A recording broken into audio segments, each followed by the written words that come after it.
Hello guys, कैसे हैं आप लोग। तो आज हम आपके लिए एवरेज पे कुछ और क्वेश्चंस लेकर आए हैं। तो चलिए शुरू करते हैं।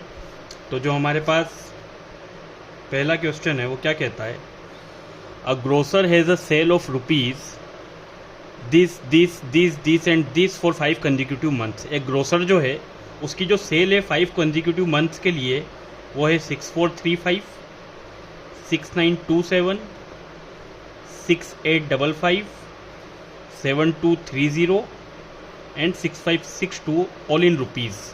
तो एक कोई दुकानदार है, उसकी 5 महीने की लगातार सेल ये है। How much sale must he have in the 6 month. तो ये फर्स्ट मंथ में है, ये सेकंड मंथ में, ये थर्ड मंथ में, ये फोर्थ मंथ में और ये फिफ्थ मंथ में। अब वो बोल रहा है कि जो 6th मंथ है उसमें वो कितनी सेल करे so that he gets an average sale of ₹6,500, ताकि जो उसकी एवरेज सेल हो जाए वो हो जाए ₹6,500। सिंपल सा हमारा फॉर्मूला एवरेज का क्या होता है, sum of all observation upon number of observation. यहाँ पे मुझे जो एवरेज सेल है वो कितनी चाहिए, मुझे चाहिए 6,500। ठीक है। अब सम ऑफ ऑल ऑब्जर्वेशन मतलब 6435 प्लस 6927 प्लस 6855 प्लस 7230 प्लस 6562। ये जो 5 मंथ की सेल है ये प्लस 6th मंथ की मुझे सेल निकालनी है, जो कि होगी x and it is divided by number of observation. तो नंबर ऑफ ऑब्जर्वेशन कितने मंथ है, 6 मंथ है, तो ये होगा 6। इन सबको हम ऐड कर लेते हैं। जब हम इनको ऐड ऑन करेंगे 6435, 6927, 6855, 7230 एंड 6562। 7 और 5 12 और 5 17 और 2 19। यहाँ पे बचेगा 1, 3 और 1 4, 4 और 2 6, 6 और 5 11, 3 14 और 6 20, 2, 4 और 2 6, 9 और 6 15, 15 और 8 23 और 2 25 और 5 30, कैरी गया 3, 6 12 18 24, 31 और 3 34, 34,009। तो हमारा सम क्या आया 34,009 प्लस एक्स। यहाँ पे जो 6 है इसका इससे क्रॉस मल्टीप्लिकेशन हो जाएगा, 0 0, 6 5 जा 30, 6 6 जा 36 एंड 3 इट विल बी 39। ठीक है, मुझे x की वैल्यू निकालनी है। ये 34,009 प्लस का है, इधर जाके काय का हो जाएगा माइनस का।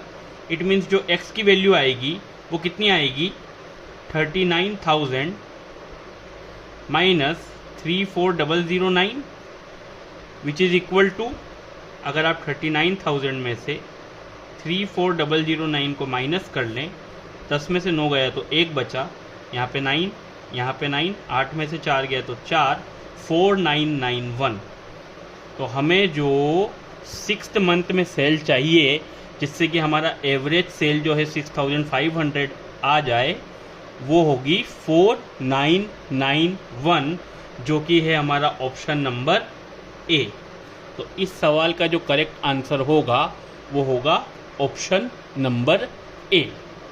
ठीक है, चलिए अब आते हैं एक क्वेश्चन पे। यहां पर the average of 20 numbers is 0। Average equal to क्या होता है, sum of all observation upon number of observation. क्या गिवन है मुझे कि जो एवरेज है वो 0 है, कितने नंबर्स का, 20 नंबर्स का, मतलब n की वैल्यू होगी 20, मतलब ये जो 20 नंबर्स है इनका जो सम होगा वो 0 के बराबर होगा। यहां से मुझे ये चीज पता चल गई। उसने बोला है of them at the most. अब क्या इंपॉर्टेंट है ये at the most, what is the difference between at the most and at least. तो देखिए एट लीस्ट का मतलब होता है कम से कम, एटलीस्ट का मतलब होता है कम से कम इतना तो होना ही चाहिए, उससे ज़्यादा भी हो तो हमें दिक्कत नहीं है। बट एट द मोस्ट क्या होता है, एक थ्रेशोल्ड लिमिट हो जाती है कि इससे ज़्यादा नहीं होना चाहिए। तो वो बोल रहा है कि इन 20 नंबर्स में से एट द मोस्ट ऐसे कितने नंबर हैं जो ग्रेटर देन 0 होना चाहिए। अब आप मानिए कि टोटल नंबर है 20, टोटल नंबर्स कितने हैं 20, सम कितना आना चाहिए 0। तो एट द मोस्ट मतलब मैक्सिमम अगर मैं बात करूं तो अगर 19 नंबर्स जो है वो पॉजिटिव हो और जो 20 नंबर है वो नेगेटिव हो जाए इन सब के सम के बराबर, तो जो सम होगा वो 0 हो जाएगा। इट मीन्स यहाँ से डायरेक्टली मैं क्या इंटरप्रेट कर सकता हूँ कि एट द मोस्ट ज़्यादा से ज़्यादा जो नंबर 0 से बड़े होना चाहिए उनकी संख्या होनी चाहिए 19। तो इसका करेक्ट आंसर होगा ऑप्शन नंबर डी। और अगर वो ये बोलता कि of them at least how many, कम से कम कितने ग्रेटर देन 0 होना चाहिए, तो अगर वो बोलता कम से कम, तब हम वहां पे कम से कम में एक बात करते कि एक हो जाता। और एट द मोस्ट की बात की इसलिए हमने यहाँ पे कितना आंसर दिया 19। तो इस चीज को आपको ध्यान रखना है, at the most and at least. ये रीजनिंग और एप्टी के कई क्वेश्चंस में ये वाला एस्पेक्ट आपको बहुत काम आता है। Next, the average weight of 8 persons increases by 2.5 kg when a new person comes in place of one of them weighing 65 kg. What might be the weight of the new person? समझिएगा question को। देखिए, पहले मैं आपको एक conventional way सिखाता हूँ, फिर मैं आपको इस वाले टाइप के क्वेश्चंस को सोल्व करने का जो शॉर्ट ट्रिक होता है कि किस प्रकार से उसे अप्रोच करना वो समझाऊंगा। सबसे पहले देखिए, the average weight of 8 persons, तो जो नंबर है वो है 8, नंबर ऑफ पर्सन्स कितने हैं 8, इंक्रीजेज बाय 2.5 kg। सबसे पहले तो एवरेज इक्वल टू क्या होता है, sum of all observation upon number of observation. चलिए, अब सबसे पहले क्या होगा समझिएगा, 8 पर्सन्स जो हैं तो n की वैल्यू है 8, तो सबसे पहले तो ये होगा average equal to sum upon number of observation, ये एक फर्स्ट कंडीशन है। Average weight of 8 persons increases by 2.5 kg। जो एवरेज वेट था पहले, मतलब मैं मान लूँ एवरेज वेट था वो 2.5 kg से बढ़ जाएगा, 2.5 kg से बढ़ जाएगा when a new person comes in place of one of them weighing 65 kg। जब एक नया पर्सन आएगा इन सब की जगह पर, एक किसी पर्सन की जगह पर, तो टोटल 8 पर्सन है तो मानू S7 का एक सम होगा। अब जो 8वां पर्सन है उसका वेट मैं मान लेता हूँ उसका वेट मैं मान लेता हूँ 65 kg, ठीक है। और उसकी जगह एक बंदा आया, तो क्योंकि एवरेज बड़ा है तो उस बंदे का वेट उससे ज़्यादा होगा, ये चीज़ तो क्लियर हो जानी चाहिए। लोग अभी भी 8 ही रहेंगे क्योंकि एक पर्सन जो है वो रिप्लेस हुआ है। फिर से समझिएगा, the average weight of 8 persons increases by 2.5 kg when a new person come in place of one of them weighing 65 kg।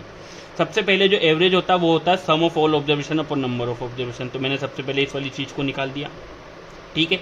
अब यहाँ पे समझिएगा, इसके अंदर क्या हुआ भैया, जो एवरेज वेट है वो 2.5 kg से बढ़ गया। कब?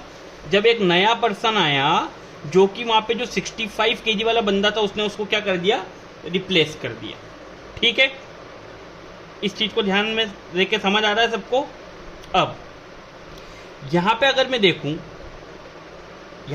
देखूं, अब मेरे को मानो यहाँ पे सॉल्व करना है, मुझे क्या निकालना है कि what might be the weight of the new person, वो जो नया पर्सन है उसका वेट क्या होगा।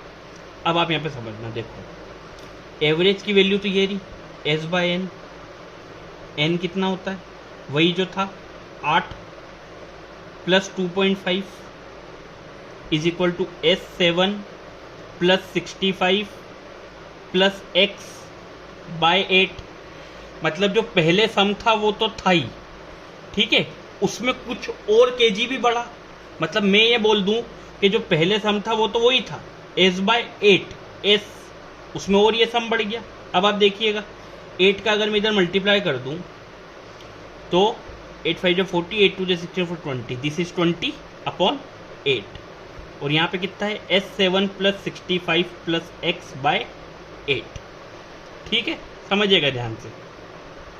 अब यहाँ पे 8 से 8 क्या हो जाएगा, कैंसल। 8 से 8 क्या हो जाएगा, कैंसल हो जाएगा। ये जो है S7 प्लस 65, ये टोटल वेट था पहले, इसमें x जुड़ा तो इसकी वैल्यू होगी s। So s plus 20 is equal to s plus x. यहाँ अगर मैं s से s को माइनस कर दूँ तो x की वैल्यू मेरे पास कितनी आ जाएगी, वो आ जाएगी 20 kg। वो कितनी आ जाएगी 20 kg।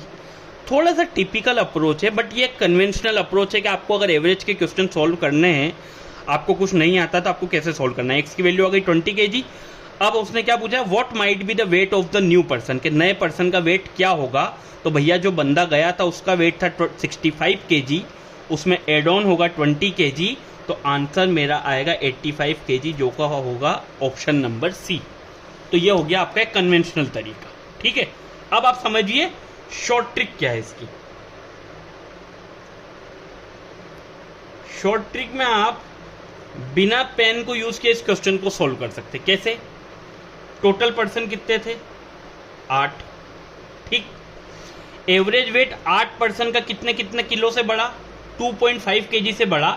जब एक नया पर्सन आया एक बंदे की जगह जिसका वेट है 65 kg, मतलब एक बंदा था जिसका वेट है 65 kg, ये रिप्लेस्ड हुआ, इसकी जगह एक नया बंदा आया, तो सबके पास 2.5 किलो एवरेज वेट सबका बढ़ गया।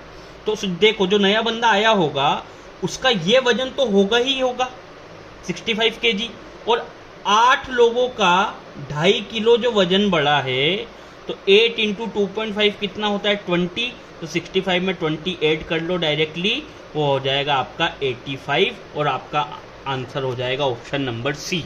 तो जब भी इस तरीके का क्वेश्चन आता है, अगर आपके पास एवरेज का, जब किसी का वेट जो एवरेज वेट होता है वो इंक्रीज होता है, इन दैट केस आपको जो वेट इंक्रीज हुआ है एवरेज वेट उसका टोटल पर्सन में मल्टीप्लाई कर देना है, और जिस वेट का पर्सन रिप्लेस हुआ उसमें ऐड कर देना है।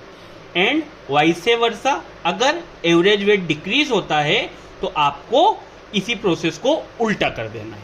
तो आई होप कि आपको ये क्वेश्चंस तीनों अच्छे से समझ आए होंगे। इस टाइप के क्वेश्चंस एसएससी बैंक हर टाइप के एग्जाम में पूछे जाते हैं, प्री में, मेंस में, एसएससी सीजीएल के टियर 1 में, टियर 2 में। ठीक है, तो आपको इस तरीके के क्वेश्चंस, ये टाइप का जो क्वेश्चन है, this type of questions are mostly asked in competitive exams. तो आई होप कि आप लोगों को ये क्वेश्चन समझ आए होंगे। अगर आपको वीडियो अच्छा लगता है तो प्लीज़ वीडियो को लाइक कीजिए और चैनल को सब्सक्राइब कीजिए। Thank you so much.